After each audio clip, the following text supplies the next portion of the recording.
In today's tutorial, I'll be showing you how to hand letter place cards for your weddings, showers, tea parties, or whatever else you might have planned for the upcoming spring and summer season. So let's get started.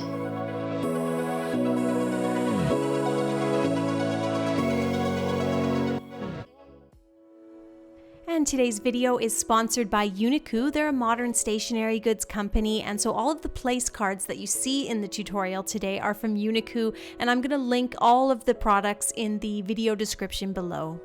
I want to start today's tutorial by giving you my top 3 styles for hand lettering your place cards. Number 1, the simple cursive. Lots of negative space, don't overthink it.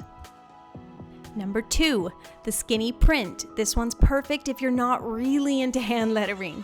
And number 3, the bouncy foligraphy. It takes a little more practice, but it looks gorgeous on a place card.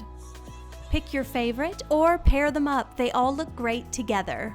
So now let's talk a bit about how you can be successful with each of these styles. First of all, for the bouncy foligraphy, you're going to want to do it in pencil. So just get that name looking exactly the way you want in pencil. Don't try to do it in marker. Then you're going to take your marker and go over your pencil outline. And here I'm using a paint marker, and that's because these cards have a little bit of sort of a protective coating on them, which will help them stand up to a night of drinking and eating or what have you.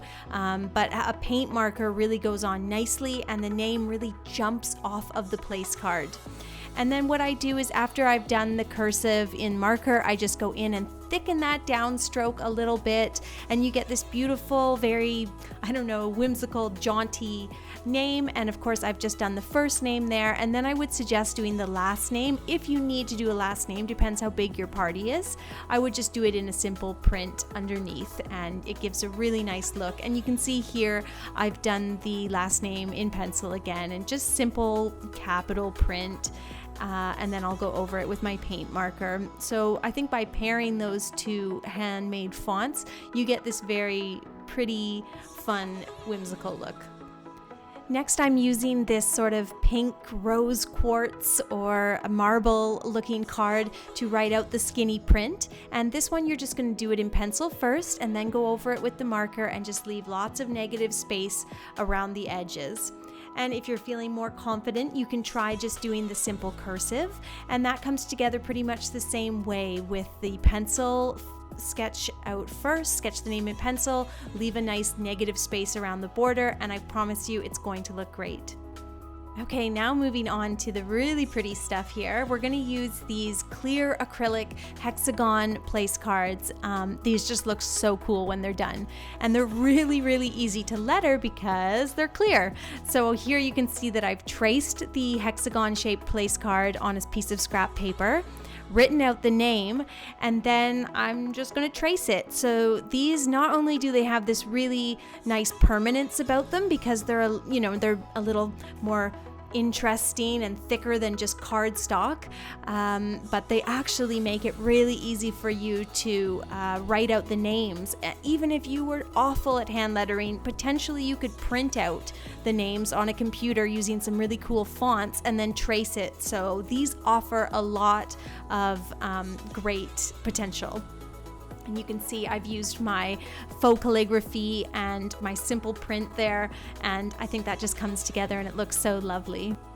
So that's a little overview of these beautiful Uniku place cards and my favorite hand lettering styles for place cards. For the rest of the video, I'm just going to go a little more in depth and show you some of the other cards I created. Now, as I said, I like to use paint markers, especially a thinner paint marker. It just adds this really, it gives a little oomph to your lettering style. And here you're going to see me use the paint marker on some of these clear acrylic place cards. Like I said, with these ones, they're really easy to use because you can trace your lettering. And for the paint marker, remember when you're using it, just push the tip in so that the tip really is saturated with paint, and just have some scrap paper there so you can test it out and test all sides of the tip. And then you're ready to to letter on your place card. Now you can see here I've traced the hexagon shape, and then I'm going to write out the name. I might write it a couple times to make sure I've got it looking just the way I want. And then when I'm ready to do the place card, I'm going to go one step further, and I'm going to actually go over the pencil sketch in the paint pen before I even do the place card. And that's just because sometimes the paint pen takes up more space than your pencil lettering did. So you want to be sure about what you're about to do, because you only have so many place cards and it's for a special event. So write it in pencil, then write it in pen, and then you're ready to do your good copy. And then when you go to do that, it's so easy and it's almost impossible to mess this up. Now, if you did have just a small party and you don't need to put a person's last name, putting a little sprig there, a little leafy illustration is a nice way to sort of finish the place card. And I think those look so pretty.